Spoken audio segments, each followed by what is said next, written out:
ආයිබෝන් කියලා ප්‍රාර්ථනා කරනවා ඔයාලා හැමෝටම. ඉතින් 2026 T20 ලෝක කුසලානයේ ශ්‍රී ලංකා කණ්ඩායම ලැබූ පරාජයත් සමග ඊළඟට ශ්‍රී ලංකා කණ්ඩායමට හිමි වෙලා තියෙනවා ඇෆ්ගනිස්තාන කණ්ඩායම සමග තරඟාවලියක්. ඉතින් සංචාරක ශ්‍රී ලංකා කණ්ඩායම සඳහා T20 තරඟ 3ක් සහ එක්දින තරඟ 3කින් යුක්තව මේ තරඟාවලිය හැදිලා තියෙනවා.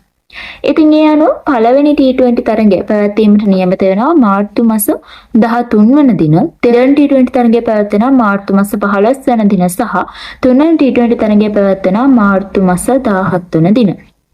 ඊළඟට එක්දින තරඟාවලිය ආරම්භ වෙනවා. පළමු එක්දින තරඟය ආරම්භ වෙනවා මාර්තු මාස 20 වන දින. දෙවැනි එක්දින තරඟය ආරම්භ වෙනවා මාර්තු 22 වන දින.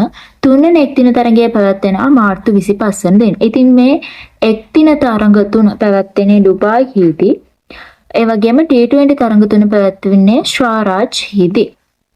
ඉතින් ඒ වගේම ශ්‍රී ලංකා ක්‍රිකට් නව ප්‍රධාන පුහුණුකරු තනතුර සඳහා විදේශීය පුහුණුකරුවන් කිහිප දෙනෙකු සමග සාකච්ඡා කර ඇති බවත් මේ වෙද්දි වාර්තා වෙලා තියෙනවා. ඉතින් ඒ සාකච්ඡා සියල්ල හොඳින් සිද්ධ වුවහොත් ඇෆ්ගනිස්තාන සංචාරයට පෙර නව ප්‍රධාන පුහුණුකරුවෙකු පත් කළ හැකි බව ප්‍රධාන විධායක නිලධාරී ඇශ්‍රීද සිල්වා පවසලා තියෙන බව සන්ඩේ ටයිම්ස් පුවත්පත වාර්තා කරනවා. ඉතින් ඊළඟට පැවැත්වීමට නියමිත ඇෆ්ගනිස්තාන කණ්ඩායම සමග තරගය ගැන ඔයාලගේ අදහස් කමෙන්ට් කරගෙන යන්න. ඒ වගේම අපේ channel එක subscribe කරලා bell button එකක් click කරලා දිගටම අපිත් එක්ක එකතු වෙලා ඉන්න. ඔයාලා හැමෝටම සුබ දවසක්.